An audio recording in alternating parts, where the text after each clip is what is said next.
From streets to screens, we make it real. More Ventures gives you the skill. Building others' ventures strong and true. Your success starts here with you.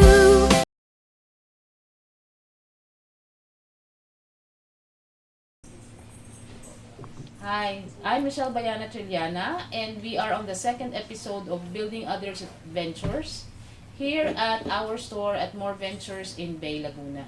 Today we will be interviewing Miss Michelle Canlas, who owns a catering service, Mitch Homo Foodies. So, can you tell us about yourself and your business, please?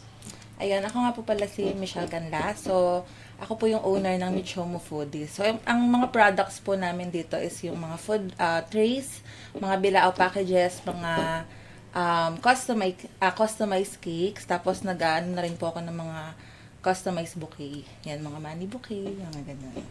Sabihan mo naman kami ng tungkol sa sa business mo.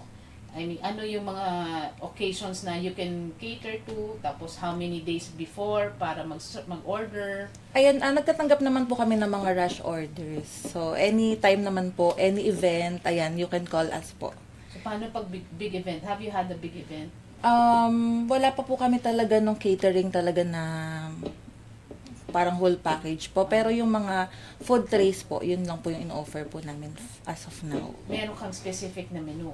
Yes po. Meron naman po kaming sinesend sa mga customers po namin. If ever need po nila ng ganito, kapag wala naman sa menu, you can request naman po if ever na gusto po nila ng ganitong luto. So pwede namin Yes. sabihin, eto gusto namin paluto sa inyo for this occasion. Yes po. Nag-special naman po kami ng ganun. Saan ang location ng ng store nyo? Actually, home base pa lang po kami sa ngayon. So, nagde-deliver lang po kami and pick up. So, located po kami sa Bambang, Las Bañas, Laguna. Malapit lang po dito.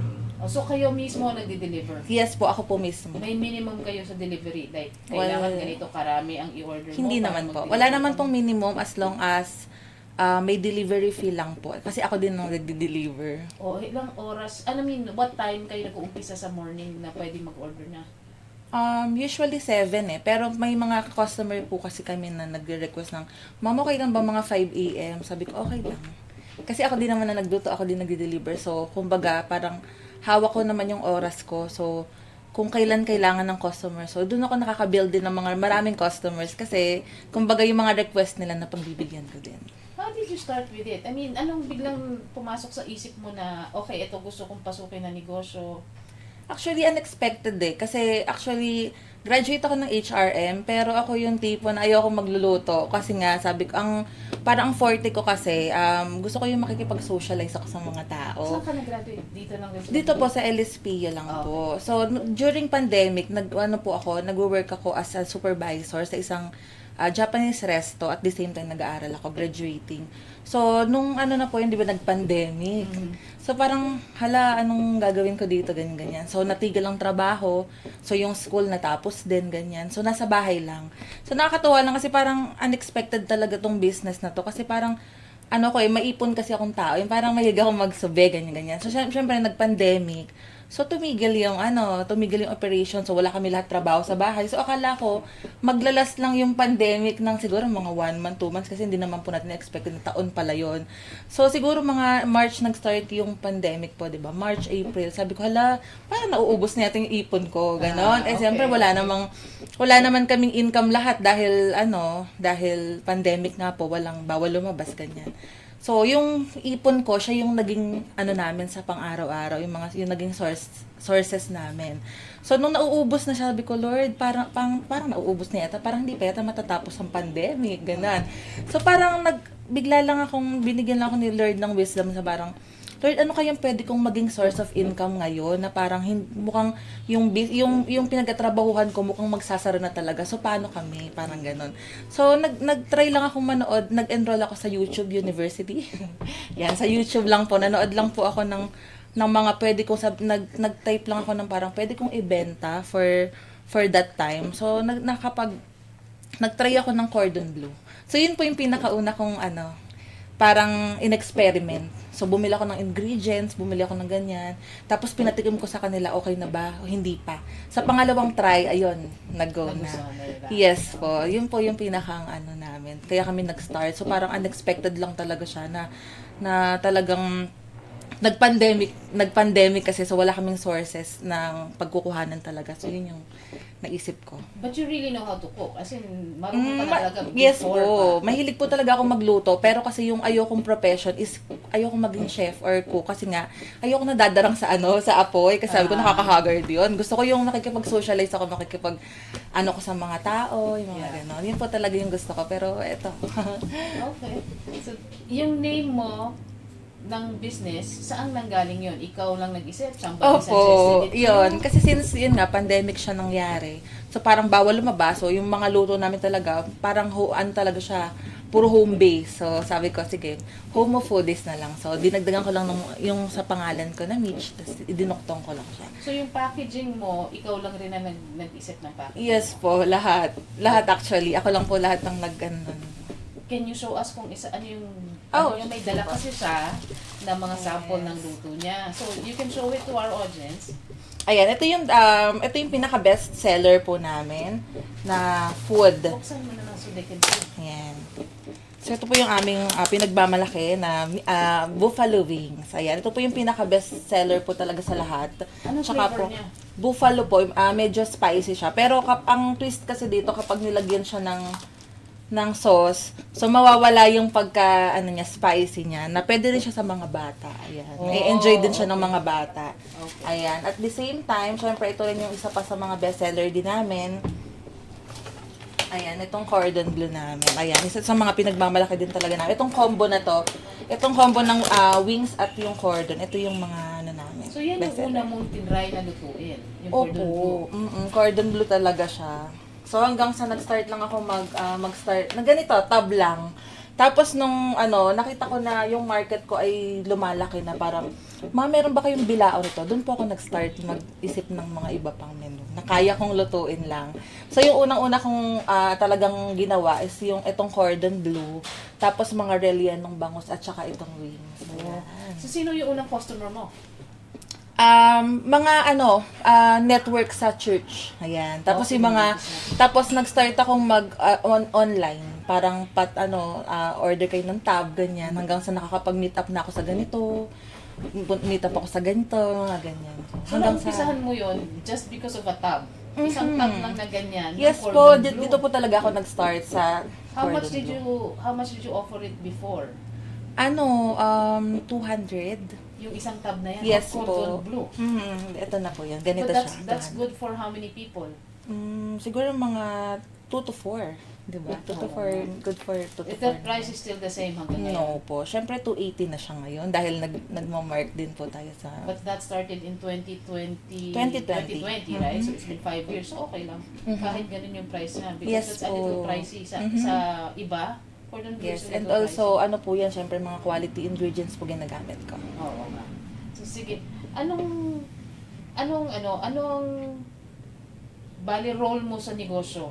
You just oversee all of it? Or you actually cook? Or ikaw ang... Ako po lahat.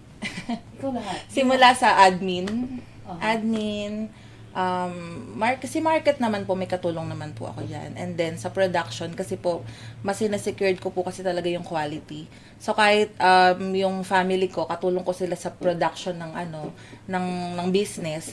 Pero pagdating sa production ng pagkain, I'll make sure na, Quality control. yes po, ako din talaga. You, ka, sole prop, OPC, anong klaseng structure meron ka? Nag-sole proprietorship ka na ba? Opo, ganun Okay. po. So sige. So, yung negosyo mo is legit. I mean, Yes po. You can cater na legitimately, meron kang existing na negosyo. Yes So po. that's important.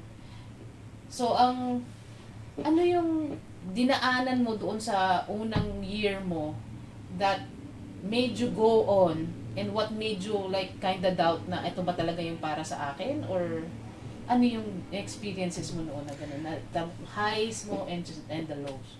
Very po kasi nung unang first 2 years namin, talagang sobrang nasa peak talaga kami. Sobrang lakas niya kasi dahil bawal lumabas. So, lahat ng mga delivers namin, nakuha namin lahat yan, lahat ng mga events ng ano nila. Kasi nga, wala pang mga establishment na bukas. So, lahat yan puro order. So, ang pinakamaganda po kasi nun, nakuha namin lahat ng network namin dito sa buong Las Baños. Pero yun nga po, dahil nung natapos na yung pandemic, nag-normalize na ganyan. So yun naman yung mahirap kasi yung mga dati naming customer, Hindi na kumukuha. Yeah. kasi syempre bukas na ibang establishment. Okay, yung iba naman, ano po, nagbukas na rin ng business. So parang naging katulad na rin namin, nag-aalok na rin sila ng mga food. Pero medyo threat siya, pero hindi naman ako nag-alala kasi alam ko naman yung quality ng meron ako. Paano nyo nalampasan yun? Yung sinasabi mo na may nagkaroon ka na ng mga competitors, tapos hindi na masyadong bumibili dahil nga bukas na yung mga tinda. Paano nyo nalampasan yun? Paano nyo na-maintain yung momentum ninyo? Siguro talagang yung connection mo sa mga consumers talaga. Yun po talaga yung pinaka namin kung bakit hanggang sa ngayon nagpapatuloy pa rin kami kasi andun yung tiwala talaga ng customers. Kaya nga po sabi ko sa inyo kanina, lahat ng mga request nila talagang pinagbibigyan ko hanggat dun sa kinakaya ng ng sarili ko. Kaya hanggang sa ngayon, marami kaming customers po na since 2020, since day 1 namin nandun na hanggang sa ngayon nandito pa din po. Oh, that's good. That's really nice. So you keep tabs on them all the time. I mean, pag may okasyon, Yes offer, po, lahat pag may na po yan. Wala na po ako masyadong tab ngayon. Puro bilao at mga party trays na po. Hindi na po ako, yung ganyan po, for the samples na lang po yan. Pero sa ngayon po, hindi na po uso ang tab ngayon. Puro bilao na. So nag-graduate ka na from the tab? Opo, going graduate to the na po bilao. talaga. Yan po, mga ganyan, mga lang po yan, by request lang po yan. Or may mga, if ever lang na, ma'am, pwede ba akong ganito? Okay, sige po. May mga stocks naman po talaga. Pero usually po talaga, wala na. Puro big orders na po talaga, mga bulk na po. So in a week, nakakailang orders kayo in a week? Depende po, ma'am eh. Depende sa ng month. Kasi minsan may mga mahihina. Pero hindi naman po nawawalan. Yun na yung pinakamahalaga na parang minsan tatanungin ka, paano ate kapag kayong income, parang wala pa akong naisip na nawalan ako for the week na talagang So, laging income. meron? Yes po, laging meron. So you still want to go back to your job dati? Minsan naiisip ko hindi dahil sa income kundi parang gusto ko naman maka-experience ulit natin yung tinapos ko. Parang sabi ko, gusto ko naman ulit bumalik sa pagiging supervisor or something na meron kang hinahawakang mga tao. Na which is, ginagawa ko naman siya ngayon. Pero iba kasi yung nasa bahay ka lang. Diba po, iba din yung nasa workplace ka po talaga. Mas malaki ba kita mo nung nagtatrabaho ka as Hindi. compared sa ngayon? Yun nga po yung, nagdadalawang isip ako kung bakit sabi ko nga, gusto ko lang po talagang experience ulit yung mag-work. Pero, pag naiisip ko po yung sahod, parang, hindi talaga kaya ng powers na ipagpalit yung business sa pagtatrabaho. So sulit ang pagod. Opo, sulit. What time do you wake up in the morning just to prepare pag may order? Depende po. Kasi minsan kapag ang ng customer ay mga bulk, lalo na kapag kayo may mga mahihirap na orders, ganyan. Ako lang po yung gumagawa, tsaka yung mama ko, ganyan. So, minsan gumagising ako ng mga alas 2, alas 3 to prepare. Minsan naman po, ang production ko naman sa gabi hanggang madaling araw, ganun po. So, naka-ready na ng umaga. Mhm. May empleyado ka na ba? Family pa lang po. So, talagang yung family mo? Yes talagang, po, sila lang po talaga yung nakakatulong ko sa ngayon. So, sinusweldohan mo sila? Or Yung mama ko po kasi, parang binigyan ko siya ng part na, ito sa'yo, para mag-enjoy din siya dun sa makikitain niya. Na parang hindi ko lang siya sosolohin, na sasahudan ko lang siya. Kundi, ang ginawa ko po, para mas mag-enjoy din siya at magkaroon siya ng mas malaking income, parang nag-divide kami ng trabaho. Sabi ko, ito yung gawin mo, ito yung ganyan mo, sa yung kita yan. Ikaw mag-production, ikaw gumawa niyan. Sa yung kita yan. So, parang parehas kaming kumikita ngayon. So, incentivized sila. Ganon. So, usually, ano yung sa tingin mo is different sa inyo as compared to the others?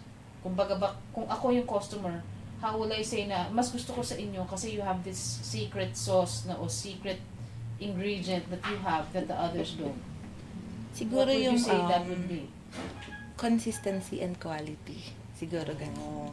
So yung luto mo nung una hanggang ngayon ganun pa rin. Yes po. Yun yung pinagmamalaki talaga namin na kung bakit binabalikan kami ng customers at dumadagdag pa. Na wala naman akong masyadong post talaga sa mga sa mga groups. Hindi po talaga ako masyadong nagpo-post. Pero bakit hanggang ngayon patuloy pa rin akong dinadayon? I mean parang tinatangkilik ng mga tao. It's because of my dedication din dun sa quality na meron ako. Sukat ba naman na ako'y paltan, kumbaga parang paltan ko to para lang hindi ako mapahiya sa customer gagawin ko. Parang ganon. Kumbaga parang mas po ako sa quality over dun sa quantity na pwede kong kitain. So paluto lang talaga ngayon, wala ka pang restaurant. Hopefully po next year. Actually, nagbalak na rin po ako 2021. Kaya lang po, nung pinag-prepare na po yung lugar, biglang nag-pandemic ulit. So, parang na-cancel. So, after po nun, parang nag-decide na lang ako na, sige, mas okay din naman ako sa bahay kasi mas malakas pa din naman po. At the same time, syempre, medyo tipid din kasi nasa bahay ka lang. Oh, that's right. Wala, ayun yung space nyo sa bahay is enough para for all the preparation, for the, Kinakaya naman po, pero mas maganda po talaga yung magkaroon kami ang target ko po talaga is coffee shop by next year. So, yun yung pinag-iipunan sa ngayon. Within the area rin, sa Los Opo. Baños lang rin. Naghahanap na po ako ng medyo maganda-gandang place na talagang papatok din po lalo na sa mga estudyante, ganyan. Yun po yung target kasi namin. Oo, kasi ang area ng Los Baños, student-based yan. So, if you had it, do you want to franchise it? Have you ever thought of franchising your business? Wala pa po. Wala pa. Hindi pa pumapasok sa utak Hindi pa kasi parang parang sa ngayon kasi parang pa lang yung mga ingredients namin for the family, pa lang. So, wala pa. Pero darating at darating naman po sa time na yon. So, you think na in the future, if you had unlimited budget, o anong gusto mong mangyari if you had unlimited budget? Syempre po, yung kung magkakaroon lang din naman ako ng unlimited budget, maraming branch na, di ba? So, mas marami pang opportunity na talaga na magbukas para sa Michomo Foodies. So, ano yung pinakamalaking kailangan mo ngayon? You need money, you need people, you need equipment. Ano yung pinakakailangan? Everything. Lahat. Kapital. Parang una-una talaga pera. Money. Kasi parang doon po talaga magsa-start lahat ng plano Kumbaga. Pero sabi ko nga, pinakamahalaga din yung timing. Syempre. Dahil yung pera kasi pwedeng gawa ng paraan yan kung talagang decided na. Pero siguro ngayon, kung bakit relax pa lang din ako sa bahay kasi alam ko naman na kumikita siya. Pero by next year po talaga, ang prayer ko ay magkaroon talaga ng physical store para din sa mga customer namin na nagre-request mo, baka naman, meron po ba kayong store? Kasi parang gusto nilang tikman, gusto nilang ganito, ganyan. So, ayan. Have you ever thought of, makipag-tie up ka to other businesses? O kaya i-package mo yung food mo and then offer it alam mo yung freeze so that you can offer it sa groceries and stuff like that. Kasi do that nowadays. Yung may packaging siya, tapos offer mo sa groceries, mas malaki yung reach mo. Do you think you can expand to that? Are you open to that idea? Yes po, open naman po ako sa mga ganun. Siguro kailangan lang mas pag-aralan pa kung paano yung gagawin. Kasi syempre, ang unang-una mo kasi isa-secure doon yung quality pa din ng pagkain. Kung paano siya mas magiging secured, mas magiging ganito. Ganun. You open to training people para lang maturo mo sa kanila kasi eventually if you expand, kukuha ka ng tao to help you, di ba? So, yes po. are you open to that? Yung iti-train mo sila to how to handle the food and, cook the same way that you do. Yes po. Actually, ngayon pinag-aaralan ko na siya kung paano yung mga preparation ng ganito, kung tama yung kumbaga yung paano yung sukat ng ganito, nagagana na po ako ngayon. Kasi sabi ko nga darating ako sa punto na kailangan ko ng tao para turuan sila ng ganun. Hindi mo pa naiisip na alam mo yun yung concessionaire, you know that, right? Have you ever naisip na rin naman po, pero hindi pa talagang ganun ka-expand yung isip ko about doon. Kasi parang ang focus ko pa lang, makapag-open pa lang ako muna ng ganito. Ng physical store. Opo. Yun po yung pinaka-priority pa lang. Yung nag-uumpisa ka dyan, ano yung nakakapag-motivate sa'yo every day to, wake up early and do this and then sleep late at night para lang gawin yan?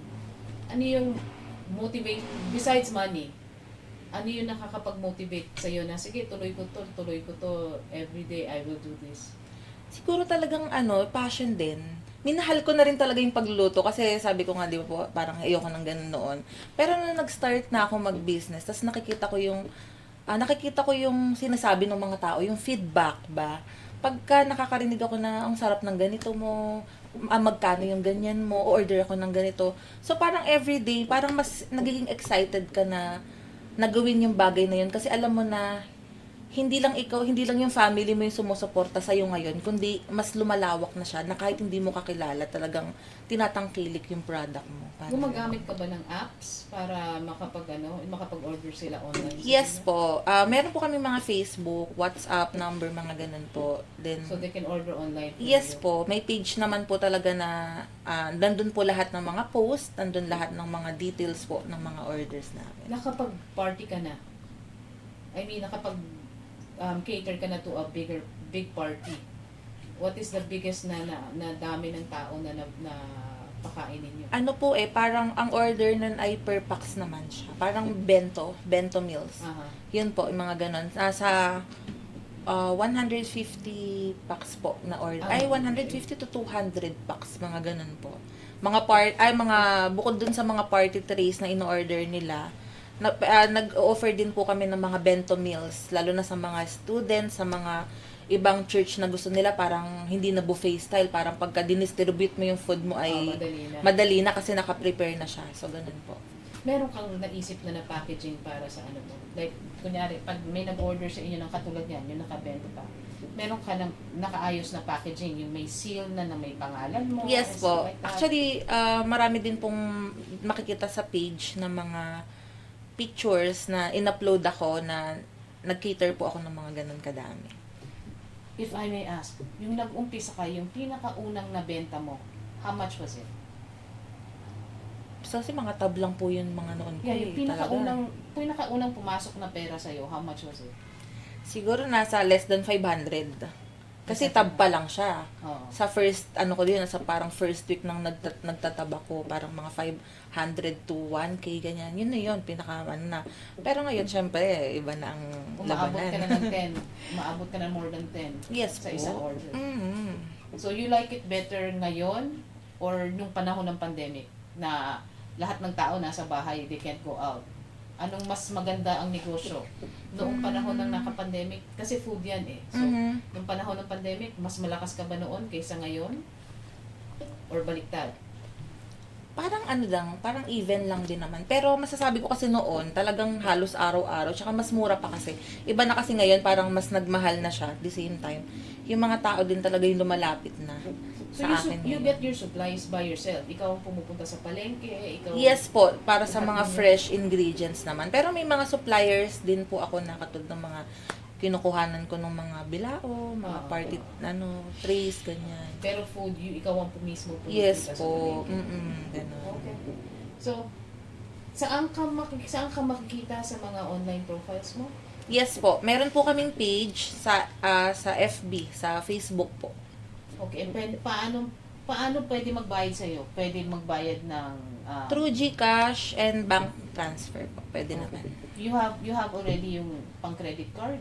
Kung may gusto mag-order Wala sa'yo, pa bayad naman ng pong credit card. credit card. Mga lang. Naka-Shopee ka ba? Tsaka Wala po. Wala po kung mga Shopee kasi nga po parang same day delivery po kami. So may Grab ka tsaka Foodpanda.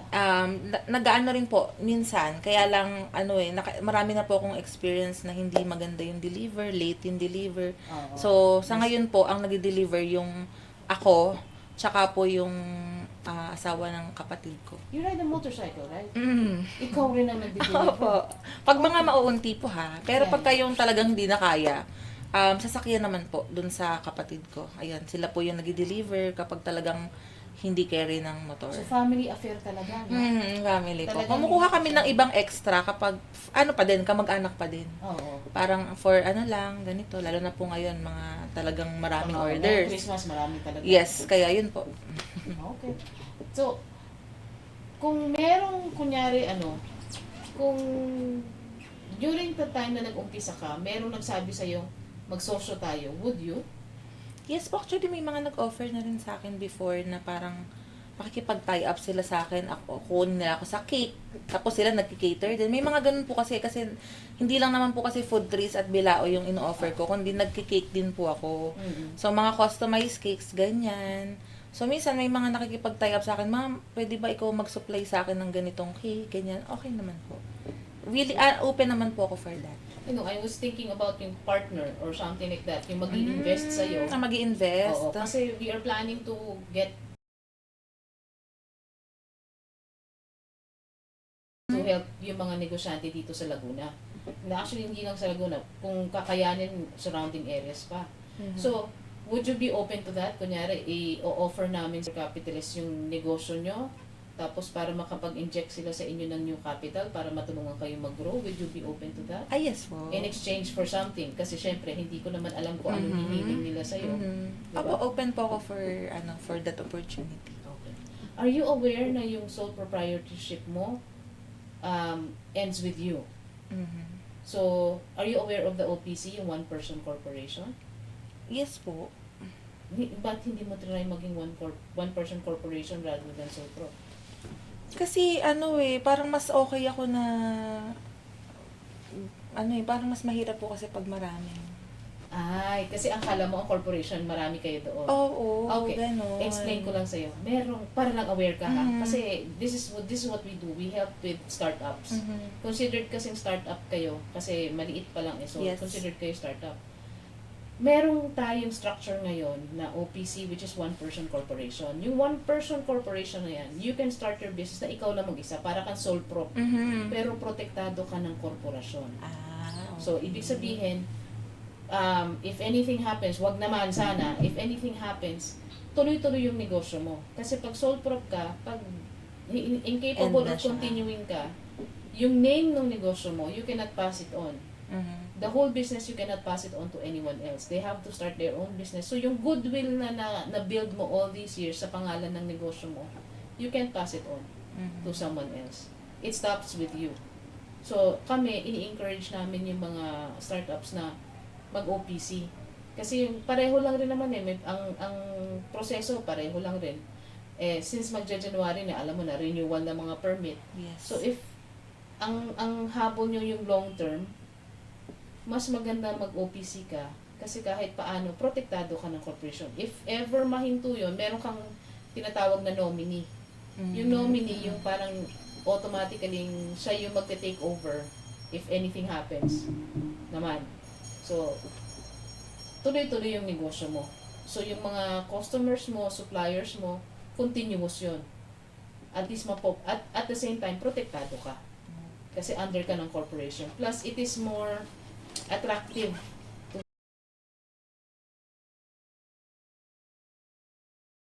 to yung mga gustong mag-invest.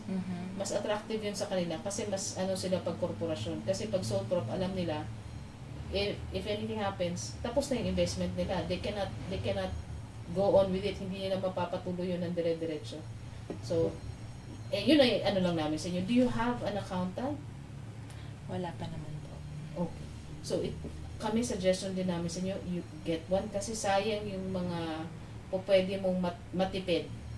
At saka masasayang yung, let's say, yung way mo for growth, mai-impede if you don't have Yes. that.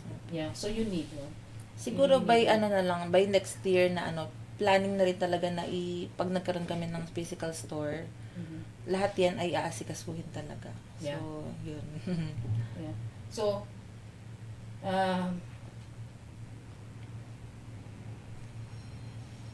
anong plan mo in the next 5 years? What do you want in the next 5 years? Besides the physical store, what do you want? Siyempre yung financial freedom, 'di ba? I mean, parang kumbaga makukuha ko lang yung financial freedom na yun kapag alam ko na yung meron ako mga outlets na iba dun sa business na ginagawa ko sa ngayon. So, hindi lang siya mananatiling dito lang, home-based lang siya, kundi magkakaroon ako ng mga other franchise, 'di ba? Yung mga ganun, restaurant, ayun po. Yun talaga yung plano namin.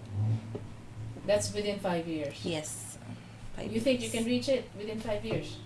Of course. By faith. Kayang-kaya naman yan. That's great. So, okay lang sa iyo kung kunyari i-offer namin yung negosyo mo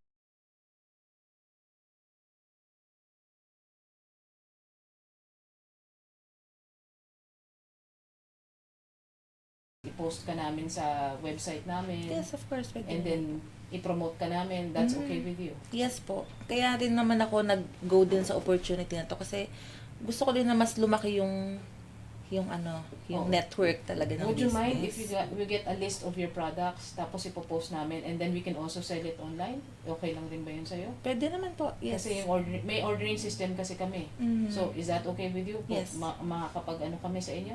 Apo, Okay, that would be great. siguro wag lang talaga ngayong December kasi talagang Oo, sobrang marami, peak talaga. marami. Baka hindi ko rin po talaga maasikaso. Siguro by next year, January, yan.